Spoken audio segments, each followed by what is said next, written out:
So the data shows us that suicide rates in America and divorce rates in America have gone up with the financial issues of America. And when you start to study the systemic problems of financial issues and financial wellness, you realize that this shit is killing people. Welcome, everybody. I'm Mark Peter Davis, managing partner of Interplay. On this podcast, I interview innovators about their strategies, industries, and decisions. This week, I chat with Jason Saltzman, co-founder of Relief and a very well-known member of the New York startup community. As Jason puts it, Relief is here to kill your debt. It's an app that helps people navigate the craziness they encounter while they're trying to get out of debt. Beyond Relief, Jason is one of the best community builders out there. Rolling Stone actually called him a cruise director, which is both hilarious and pretty accurate if you met him. Jason is also very in tune with the need for being active on social media and is heavily pushing TikTok now. That's his thing, which he thinks all businesses should be on. He's actually one of the people who pushed me to come out of my shell and do this podcast, which I'm grateful for. This conversation was a blast. We cover a lot. We discuss a lot of the intricacies and insane statistics about debt in America. We talk about building communities, and he offers some very insightful strategies for creating winning content on TikTok. Enjoy. This episode is brought to you by Chelsea Capital. Chelsea Capital provides high-quality, low-cost accounting, tax, CFO, and alternative finance solutions. For those who don't know, alternative finance solutions include venture debt and other forms of non-dilutive capital. They help companies scale their operations while keeping costs low. If you're interested in learning more, visit chelsea.capital. Welcome, Jason. Thanks for being here, buddy. I am so beyond happy to be here with you, Mark, and I can't wait to catch you up and talk to you. Awesome. There's a lot to cover today. Mind starting with just a brief background on your story? Yeah. So 30-second version. I'm going to try my best. You know, I'm very long-winded, but for the last 20 years, I've been building my own businesses in several different verticals. I've had a couple of successes, and I really, I love helping people. You know, I love sharing information. So I write for different publications, and I just started a new company in the fintech space.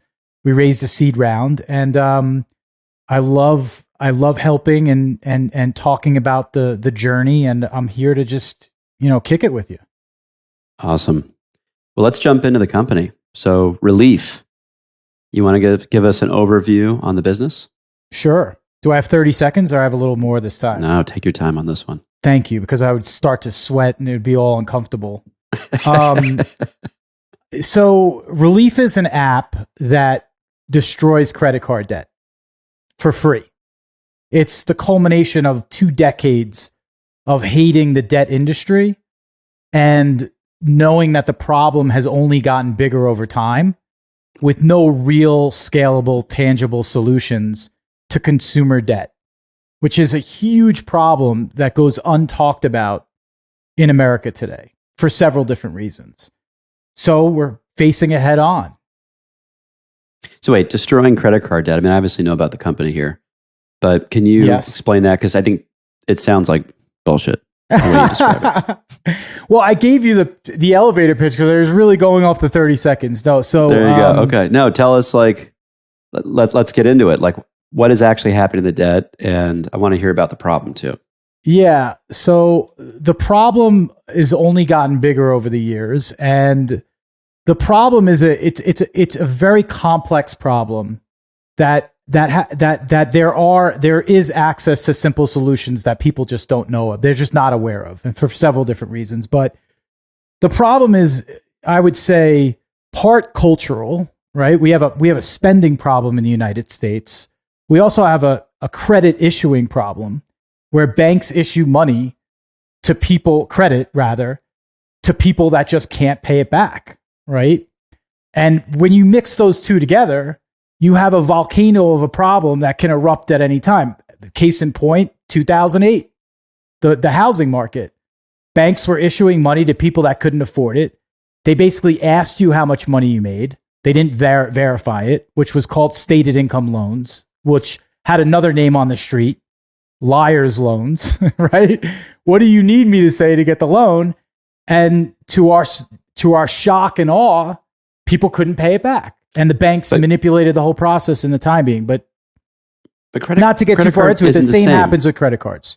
How is that the same? I thought with credit cards, it's pretty well understood the credit worthiness of the folks who are borrowing. No way. Let's get into it. Let's talk about why is this a real problem for individuals? I know a lot of people run credit card debt. Obviously, debts can be bad. Yes. There's good debt and there's bad debt. I know credit card debt is generally bad debt. Yes. We refer to it as toxic debt. Well, it's the way it's issued. It's sort of like you give a human being enough rope, right? And they're going to hang themselves, right? For the most part, right? There are well-educated people that understand that a 27% interest rate is bad. But there are other people that want instant gratification and spend money exorbitantly that they do not have. And bank and credit card companies are set up to extend enough credit to see how people are paying it off. And if you're paying it off on time, their golden gift to you is more credit. And the process is repeated until you're stuck making these minimum payments. The problem with these minimum payments are, if you do the math, as you love to do, right? You would match up a $50,000 credit card debt paying $600 a month, and you'll be in debt for the rest of your life, not even touching the balance. And people don't realize the math when they're signing these contracts that have small print the size of a tick. And that's basically what it says in the small print. And God forbid you go behind, because then your interest rate defaults to Shylock rates, and the credit issuers make more money off people in default than they make off people that pay their bills on time. And when you topple that on top of a system that is mostly predatory against disenfranchised communities that don't have access to the type of education that you and I have had the benefit of having access to, you're non-educated in a jungle that wants to rip you apart. And that's what's been happening since the dawn of the creation of the credit card. What percentage of folks are in credit card debt in the States? It's a big number. Yeah. So even more important than that, one out of three people is behind on a credit card bill right now. So that's 110 million folks in America. That's correct. Okay. I guess that probably includes kids, so maybe it's a lower number. And the consumer debt rate is around $805 billion right now. So the average person out there, how much debt are they in? The average debt's around $6,000, and the average amount of credit cards that people have is about $8,000. Got it. And that's, for a lot of the folks who are in jeopardy here, a significant chunk of income for the year. It's not just that, yes. What we're finding out in doing our research is that not only is there an income issue, it's a discretionary income issue. Like, when will you retire? Like, when you're making these minimum payments, right? Because that's when people feel like they're doing their best to get rid of this problem. They're basically just getting by on the bare minimum. They're giving up a quality of life that is the norm. And it's subpar. And people are a flat tire away from just losing their shit. And it's sad, Mark. Like, it's sad because we only have this life as far as we know it. I mean, maybe people out there believe that you're going to be reincarnated to a nice little puppy, but at the end of the day, this is our life. So when you see the impact, so the data shows us that suicide rates in America and divorce rates in America have gone up with the financial issues of America. And when you start to study the systemic problems of financial issues and financial wellness, you realize that this shit is killing people. It's quality of life. It's hurting relationships. It's a stigma that nobody talks about. It's a problem on top of a problem. And that's why I've decided to dedicate my life to solving it, because I want to do great shit before I die. Yeah, I feel like people don't, first of all, that's inspiring. I feel like people don't understand that it's kind of an endless treadmill when you get into a 27% interest rate compounding against you. They get trapped in it. But I think what you're touching on there is a bigger part of the story that feels like it's not out is, obviously people know too much debt's bad for a family or an individual. But there's a bigger social implication of this, right? This is having a more system-wide impact. So can you talk about that a little bit more? I know you mentioned obviously divorce rates and everything else, but this is a macro issue. It is. As far as I can see it. It is. It's all in the data, right? And I'm not going to bore you with statistical information, but I will tell you from a sociological perspective, there's a shit sandwich of a problem, right? Because you have people that are not only getting themselves in debt, they're in hiding. They're hiding from their mailbox. They're hiding from their phones. And they're hiding, the data shows us, from their significant others. So they're not even bringing it up. And when that happens, the real problem is when you're not facing a problem, what's the surest way to not solve something? To run from it, right? To not face it. And that's the real problem. Not only is it a treadmill, but you have to start thinking about what you're giving up in the process.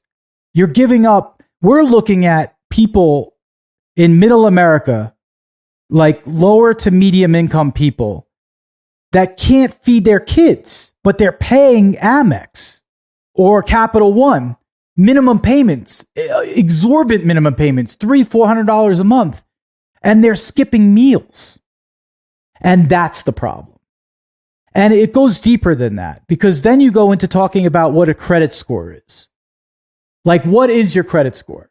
We're convinced in America that your credit score is the most important study of your worth to live a good life.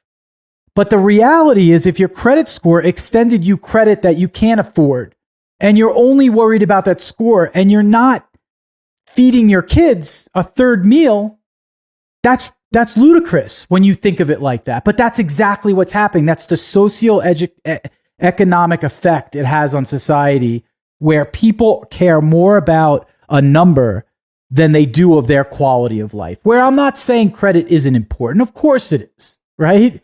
It's a part of your future. But in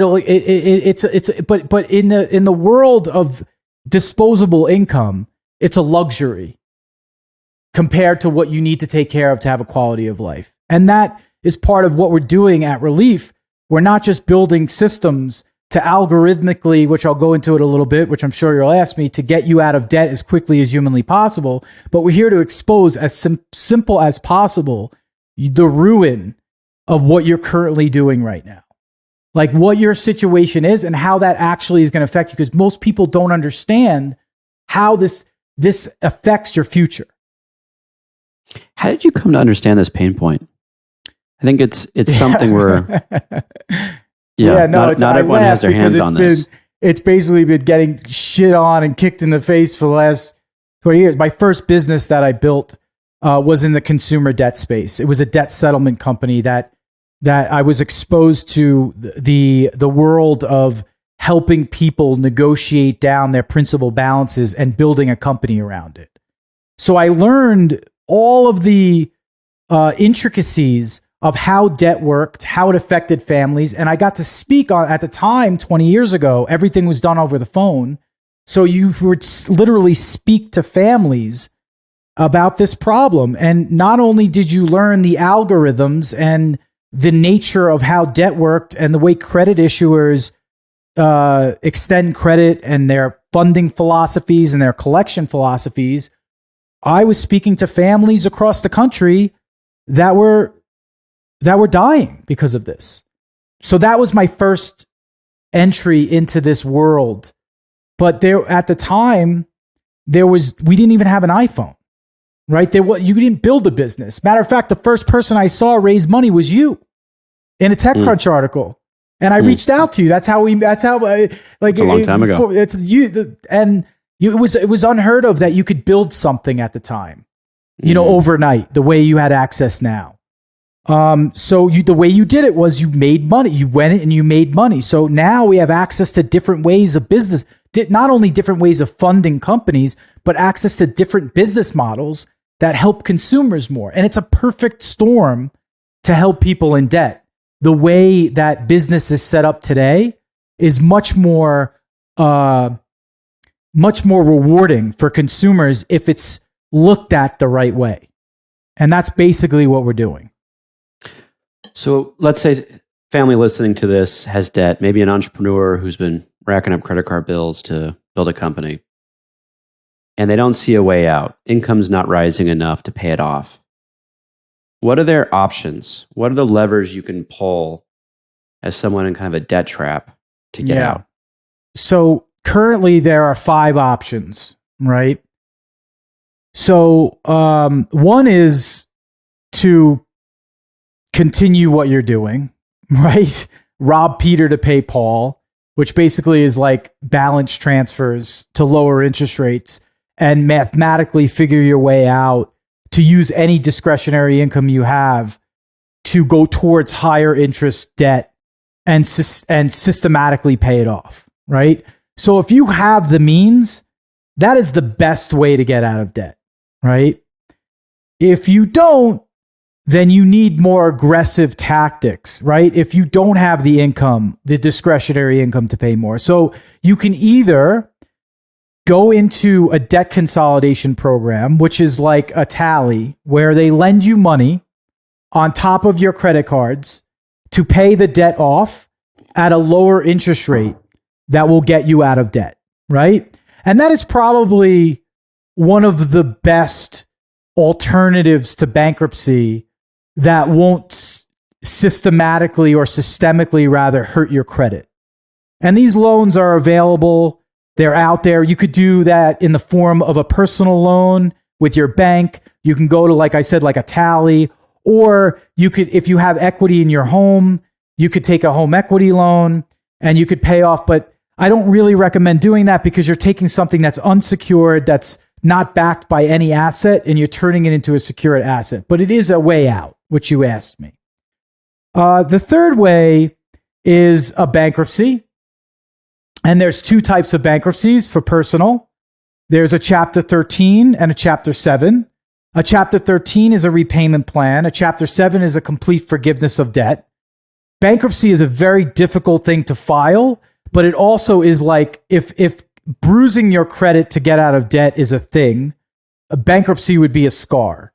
Because you always have, not only does it hurt your ability to get credit, it actually hurts your ability to live a good quality of life. If you want to get a job, you always have to check that box. I'm sure many of us have seen, especially with government jobs or any type of, security systems, things like that. You have to check if you got in bankruptcy or not. And you'll have to check that, which gives you a disadvantage to somebody who hasn't. And you have to live with that for 7 years, 7 to 10 years in some cases. The next option, which is a fourth option, is it's a more aggressive form of getting out of debt for people that are either caught in the minimum payment trap or already fell behind on their bills. The value of their debt has gone down because they actually have a hardship, and there's a deal to be made with the creditor that is called a debt settlement.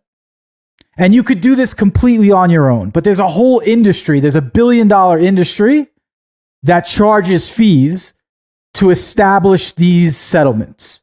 But really all you have to do is call up your creditor and work out a deal, which could get overwhelming for several different reasons, but that is known as a debt settlement, right? High level.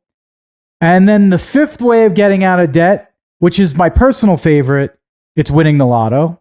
Right? Which, by the way, everybody thinks they're going to do.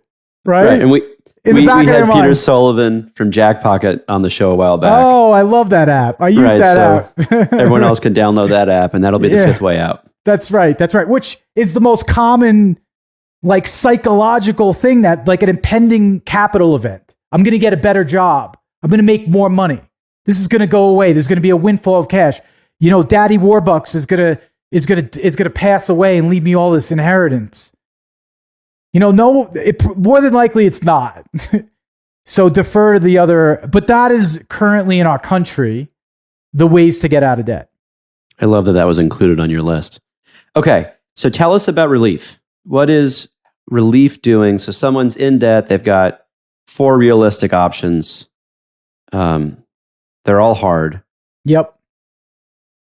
Why do they come to you guys? Well, we believe that debt settlement, let me take a step back. We know that debt settlement works as a concept and as a tool to get out of debt. If you're either caught in a minimum payment trap, right? Or you're behind on your bills, debt settlement is the best alternative to bankruptcy that's out there. But currently, in its current form, if you were to go to help with debt settlement, you have to pay exorbitant fees that are part of the settlement, whether they're upfront fees, which are getting banned in each state systematically over time. They've already started to, or they get paid based on performance.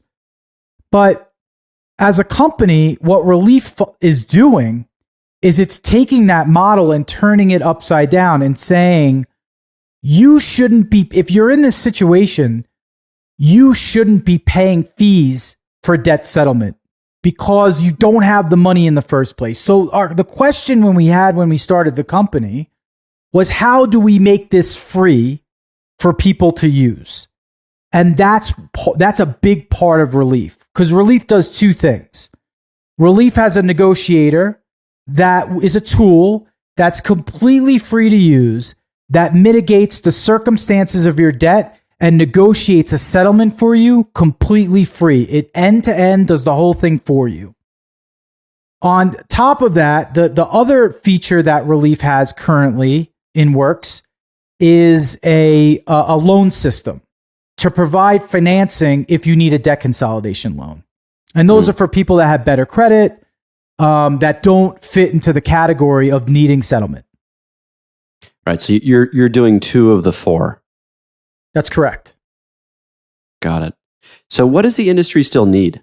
Right. So you guys are coming in and solving this. Are there other things you're hoping people will build for other entrepreneurs listening around Relief or as ancillary services to support? Or is it not an entrepreneurial problem? We need some legislative change. Like what do we need? You're coming out and you're going to tackle a lot of the process that people are not tapping into. Yeah. What is the market need beyond that? Well, 2 things. I think legislation needs to, government's here to protect us, right? Against things that we can't protect us ourselves against. And I feel that the way credit is issued needs to change. And that's a policy thing, right? On the other side of things, we fundamentally believe that 2 industries should not exist.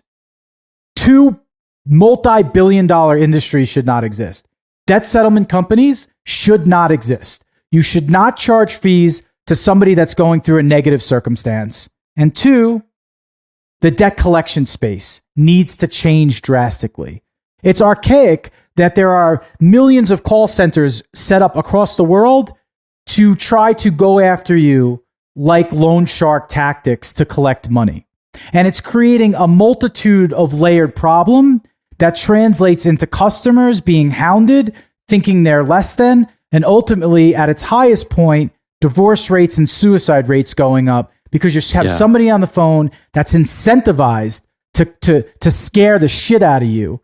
So you take the money that you don't have to pay a bill so you can't feed your kids. Those 2 industries need to die, and we need help doing it, right? They're huge monsters to take on. And if you're going to look for a space where there's impact and to disrupt and to create value, those are the 2 direct spaces that need a fast and hard death. Wouldn't lenders prefer to work with a Relief than a debt collection agency? I mean, the idea is either way, they're probably not getting every dollar paid back, right? In those situations. Yes. When you go to a debt collector, they're selling someone's debt at a discount. So it's understood they're not going to make their money back. And a debt consolidation done by you guys, wouldn't that just be a similar financial outcome with a more humane temperament? You said it. So you're right. Credit issuers have a huge problem. As we know, the world has shifted to being less about shareholders and more about corporate social responsibility. So how could you be a Fortune 10 credit issuer and say that you want to be diverse and you want to have focus on corporate social responsibility and equality when you're issuing credit, and then when somebody misses a payment, you hire the Gestapo to go after them? It just doesn't line up. So you're right. Relief offers a bridge. And what we're finding through our study, I mean, we just got started. We have to get to critical mass to appeal to creditors, credit issuers that are out there, but they're going to be our friends. We're offering them a really nice way to get paid, right? We've touched these consumers the right way. We've spoken to them and treated them like human beings, and here's your money. And by the way, let's get them back into banking the right way, because now they know. Obviously there's those people out there that always are going to touch the hot stove. But for the majority of people that have gone through something like this, which is not easy, which is very emotional, which can tear people apart, families, relationships, what have you, you're not going to do it again. Would the lenders make just about the same amount getting paid back by you as they would through a debt collection agency?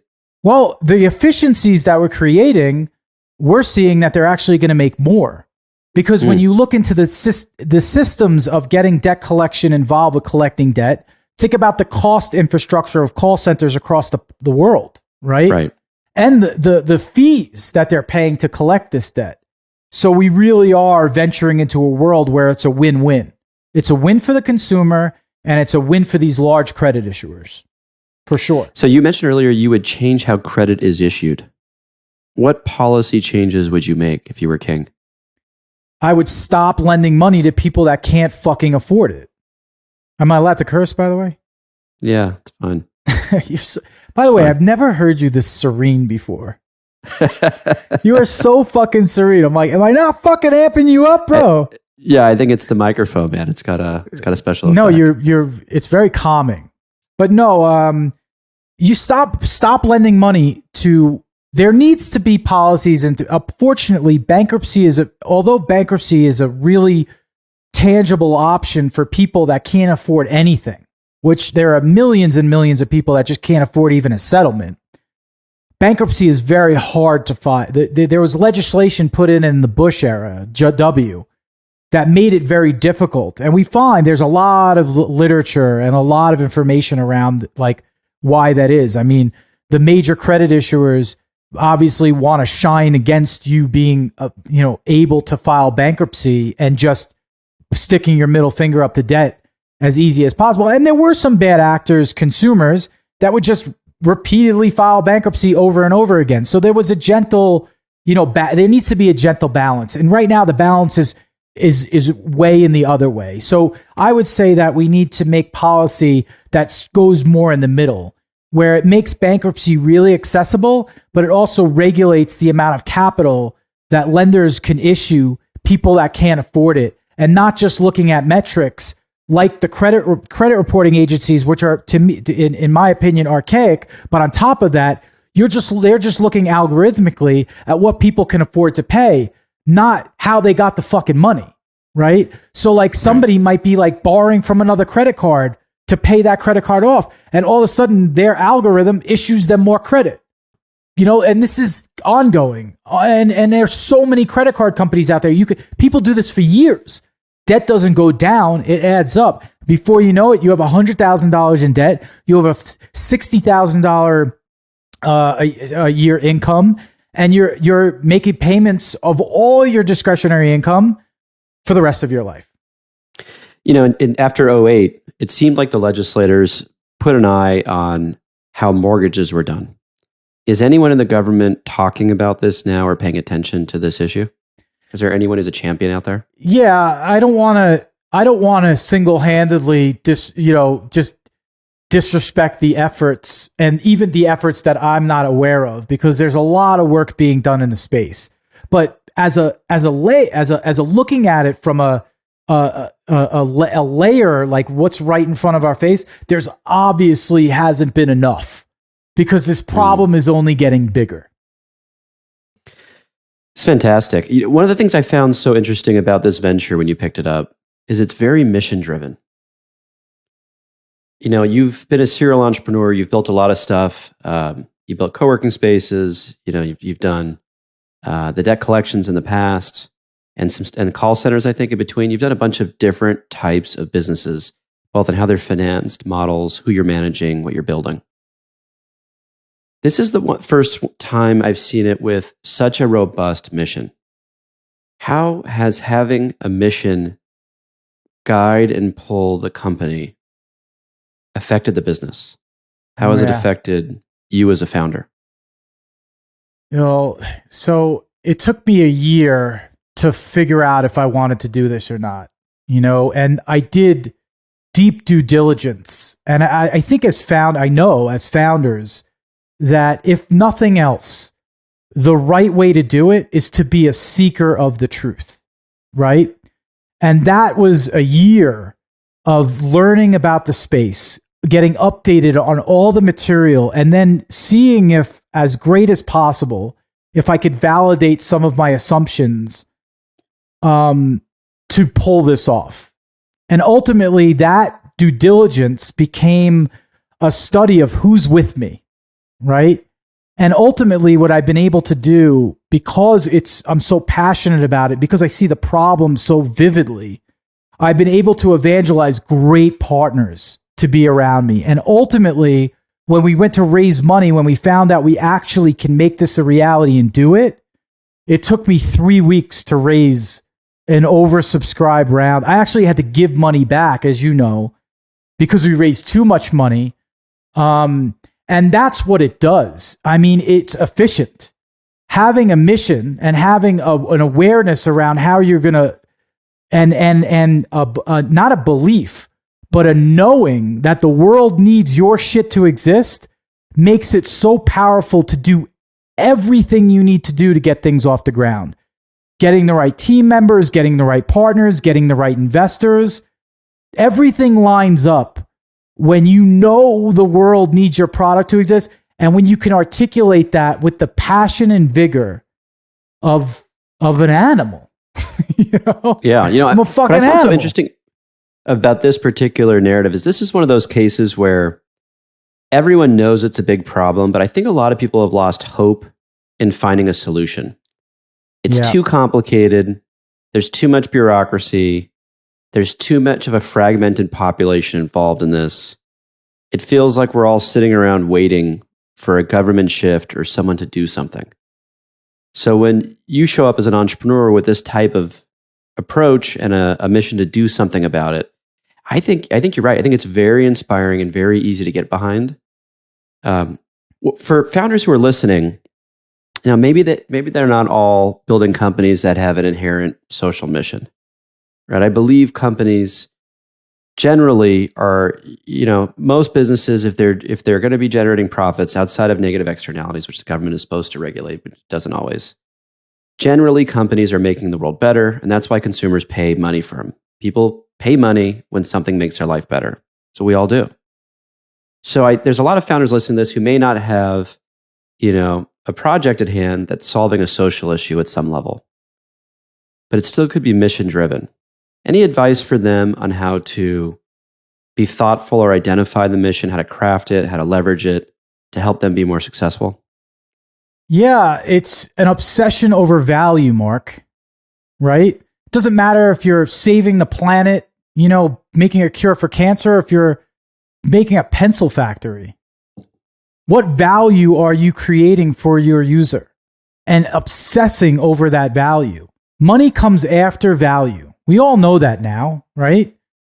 But when you see entrepreneurship glamorized as if it were in this game just to have an exit, you are missing the point, right? Especially if you've been there before, right? Like us, we're getting older, right?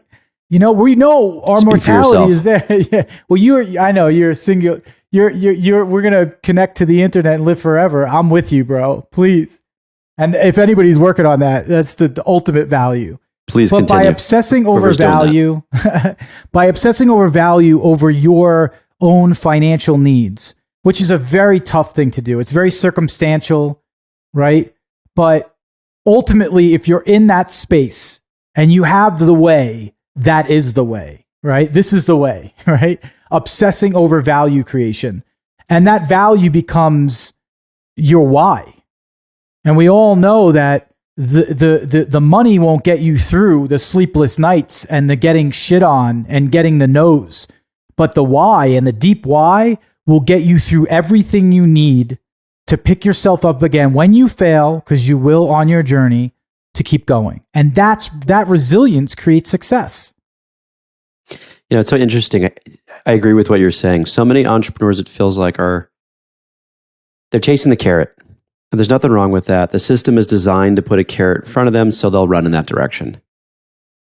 But the reason the system puts a carrot there is entrepreneurs are society builders. We're building our world. Yep. That's what gets me inspired about it. That's why I don't want to retire. I just constantly love knowing that I get to be a part of crafting and architecting the future. Yeah. So you've got this mission you have, I think is appropriately aligned for you, just knowing you well. There is a social justice dimension to this, and you have a social justice bone in your body. Where does that come from? I've had the advantage of being around a diverse group of people.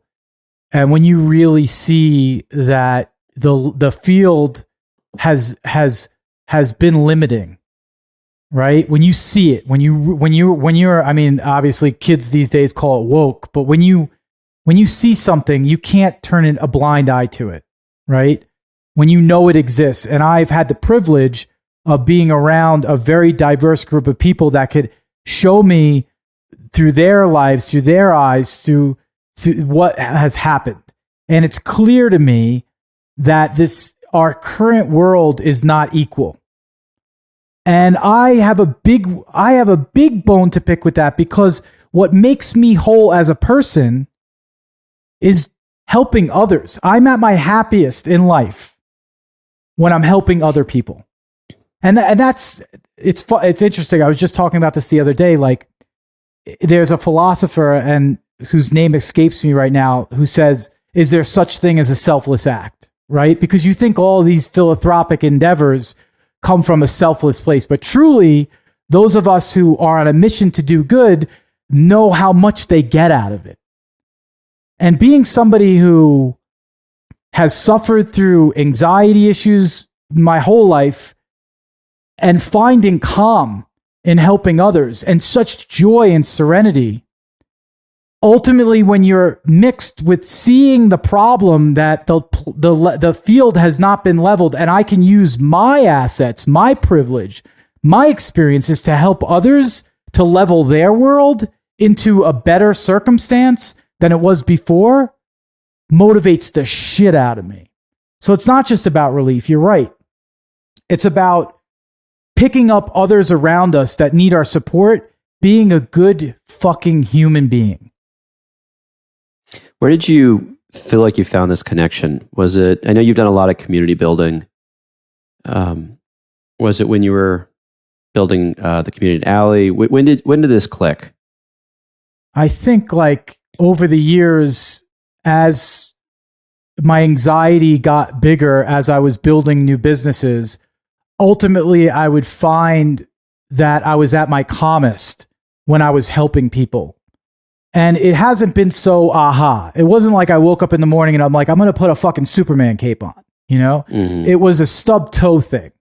Over time of being miserable.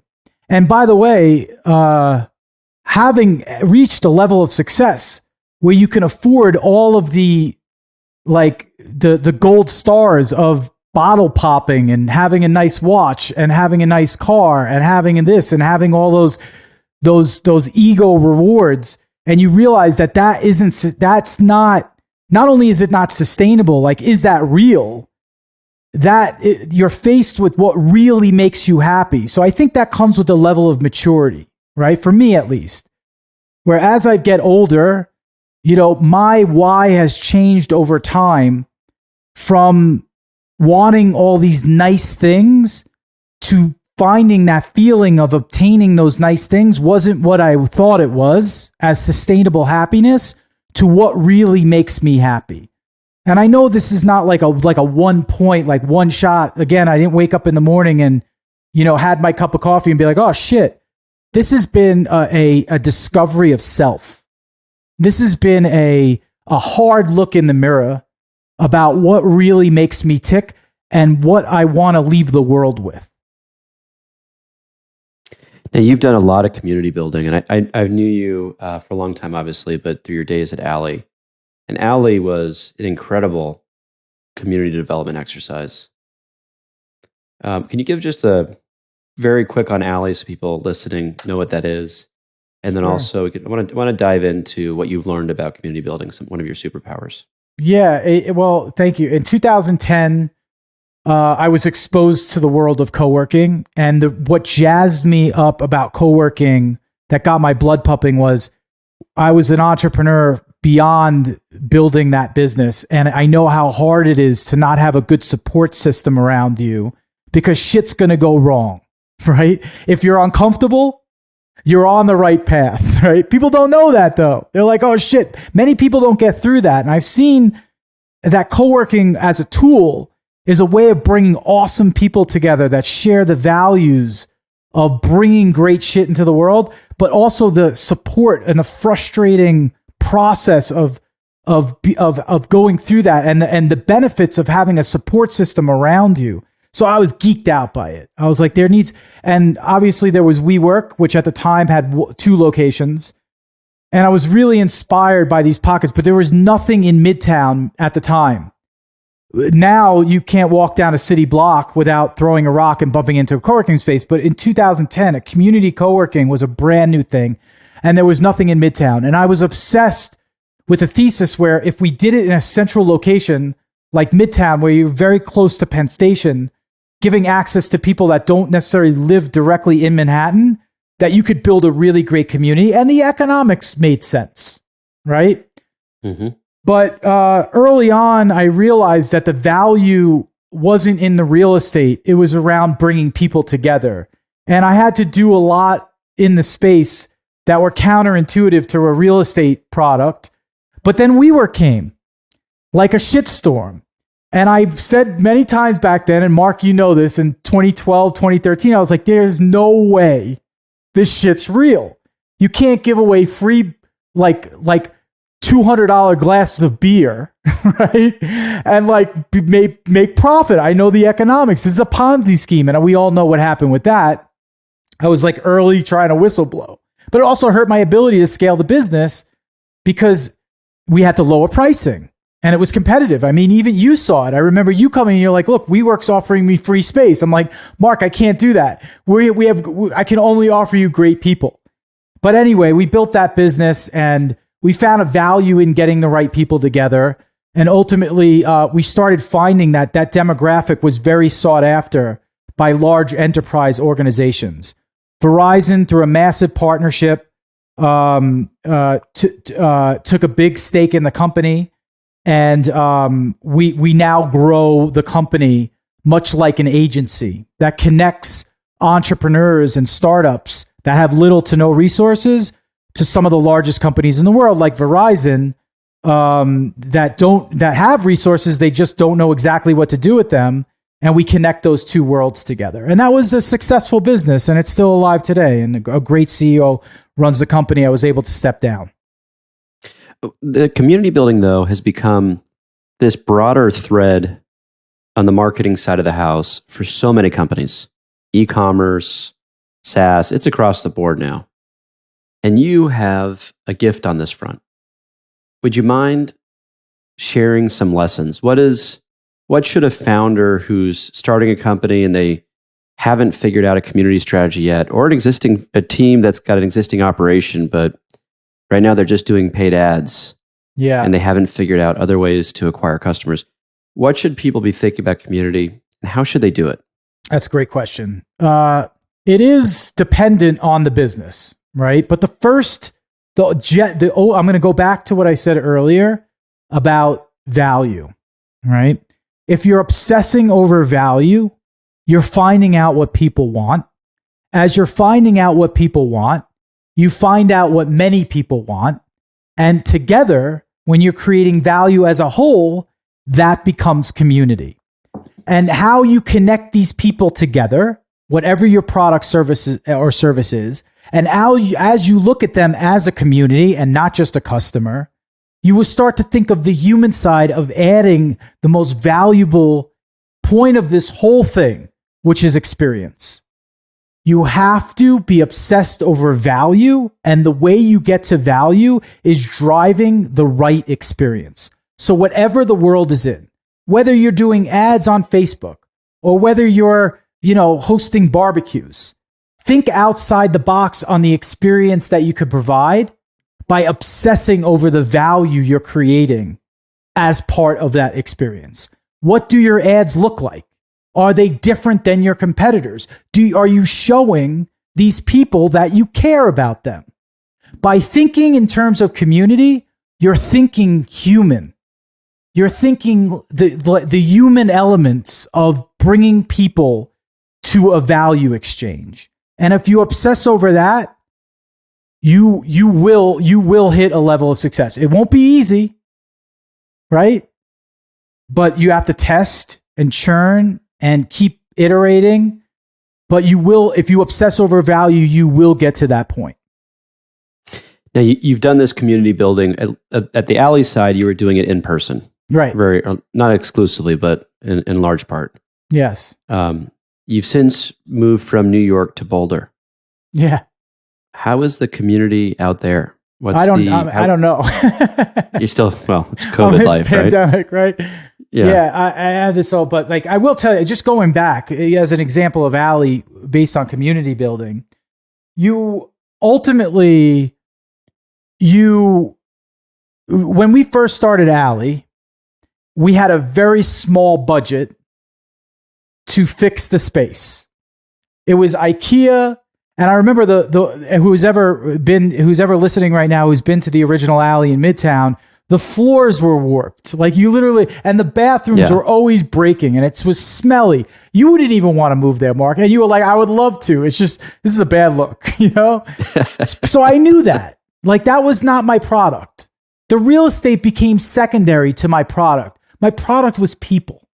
It was getting the right people in the room, the value of a connection. I would ask you, what's the value of a connection? There's an infinite value of a connection. And that's the way I would describe thinking about your business. Take the product out of it and think outside the box and think about what you're truly providing. The value that I was providing was putting great people together in a room that can learn from each other and support one another. And it was a real estate product. How? How do I do that? How'd you do it? Oh, so it was a study in everything. And mostly what I found was the best way to do it was to just get great people in a room and get them drunk. How'd you get them in a room? By just invite friends and people you knew? By having that first party. Okay, so let me back up for a second. This is a great question. If you have not read Tipping Point by Malcolm Gladwell, and many of us have read it, but reread it. Because it's a convergence of circumstances where you can only hope to bring the right people together. And that requires some thought to an algorithm.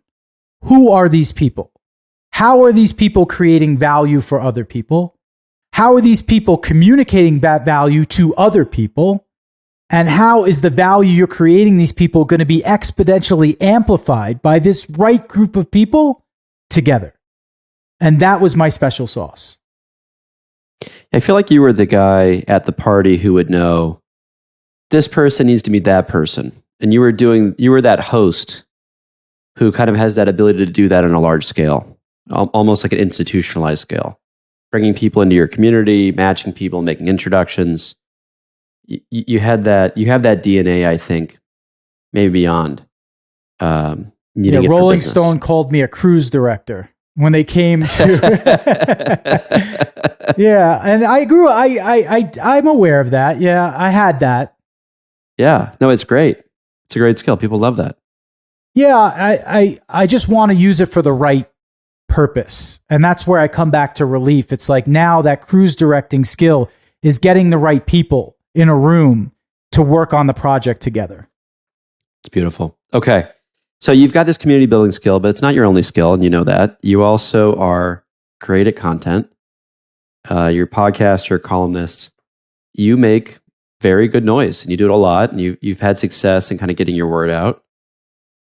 A lot of founders are trying to figure this out. We recently had a journalist on who took us through kind of how to talk to a journalist and how to engage. Can you give us some tips, maybe put you on the spot, 3 tips for how to up your content game if you're an entrepreneur trying to get your brand out there? Yeah. So I've been obsessed over this lately. So one is you gotta try. I know most of us don't, you probably don't even like going on social media these days. I mean, Instagram is like the fake veneer of what life could be if everything was perfect and hunky-dory. But it's a platform, and it's a platform to spread your message. And you as an entrepreneur, part of your job is to sell people on what you're doing. You have to admit that. Social is a great way of amplifying that narrative. And even if you don't have a big following, you have 0. And even if you hate it, turn your camera on and start fucking talking, right? Because as you are passionate about what you do, it will come out, and you will suck at first. I mean, who's the king of content right now? It's like Gary Vee, right? Go to his original YouTube videos and he sucked. I'm doing this series right now on where all these famous content creators came from, and like Mr. Beast. Go to their original shit, right? Because right now you just see a byproduct of that. You're like, damn, dude's got 69 million followers on YouTube. Yeah, but it started with 1, right? And he did some awkward ass shit to get started. So the number 1, start doing it. You have to do it. If you're not in the content game, you're losing. Number 2, you have to look on where the future is going. If you're totally focused on like Facebook, you're in the wrong space. People are migrating away from Facebook. Right now, and I know we started to have this conversation before the podcast, Mark, but TikTok is on fucking fire, right? So get on fucking TikTok, right? Learn it. And it's not just about dancing teenagers. TikTok is about the future of user-generated content. It's the future of advertising. And there's many different ways that I could describe being bullish on it. But as just a quick tip, obsess over it. The algorithm will take over, and you'll stop watching dancing teenagers and start seeing content that is more familiar to what you like. It's real, it works. And the third thing, most important, do not listen to anyone else. Listen to the people that you're serving. Your friends knew the old you. The content you is going to be the new you. They might stop following you. Who gives a shit, right? You're in this game not for them. You're in it to serve the community and to create value for the people that are going to be on your platform. Those are the people that you're listening to. Put your headphones on and be focused on the community that you're serving. TikTok, you've been talking that up quite a bit lately, and I know you've been crushing on there. You mentioned, I just followed you for the show. You have over 100,000 followers. Yeah. And pretty quickly. Can you give us I'm going to push you in the bucket, into a structure here again. The 3 things everyone's got to know about succeeding on TikTok if they're using it for business marketing. So I'm not a Jedi yet. Full disclosure, I'm a Padawan, right? Mm-hmm. But I'm obviously getting there. The platform is fire. We have 105,000 followers, over 200,000 likes. I have almost 1 million impressions, which is sick. So for me, anyway, that was my goal. Number 1, don't expect it to happen overnight. Just start putting content out. That's the best way to do it, because you'll get better. It's like the 10,000 hour rule. I've been waking up and doing TikToks. Number 2, do at least 1 a day, right? And number 3, have a plan of who you are. Personal brand development is key, and it needs to be authentic. For me, I love sharing information about business, finance, and mental health when it comes to inspiring people to push past themselves. That's my TikTok. And I do it in all different ways. Some hit, not all content is meant to go viral, and some shit that you didn't even expect is getting 250,000 views. But you have to, no matter what, you have to start doing it. As you've been doing this and putting your 10,000 hours in, have you had an aha moment where you're like, oh, I just did that by accident and it was better, or I need to do more of this? Yes. What are the things you kind of learned as you got from beginner to intermediate? Yeah. As you level up? So 3 things. Number 1, have a really good hook, right? Because people scroll really fast on TikTok. So within the first 3 seconds, probably sooner than that, get a hook, right? You need to watch this because this is going to change your life. Or 3 ways that you're going to avoid, financial ruin, right? It needs to be quick. Whatever your genre is, it needs to be quick, needs to pull people in. 2, a little bit of controversy, right? My best performing video is about Kanye and how he got into debt and he worked his way out, right? And not everybody likes Kanye. So if you look in the comments, there's thousands of Kanye. So, I hate Kanye, I love Kanye. That creates buzz. So that little bit of controversy, slipping it in there, think about that. And number 3, you are not the star of your TikTok. Your community is. It's not about you. It's about them. So again, I'm going to go back to what I said earlier. Obsess over the value that you are creating others, not what you want to get out. And that's it. Very insightful. Okay. So first of all, we were talking about this community building, the social media. For the folks listening, you're one of the people who helped push me to do this podcast. I was pretty reluctant. So thank you for that. Jason was a good gentleman and told me that, it would all be great and fun and be worth doing. And here I am, and I'm enjoying it. I'm learning a lot. I'm so happy to hear that. I knew you would. I knew it. Yeah, no, I learn a lot. I mean, for me, this has been getting people on who I want to ask questions to and kind of getting trained. This is my private tutoring. And you're my tutor today. It's awesome.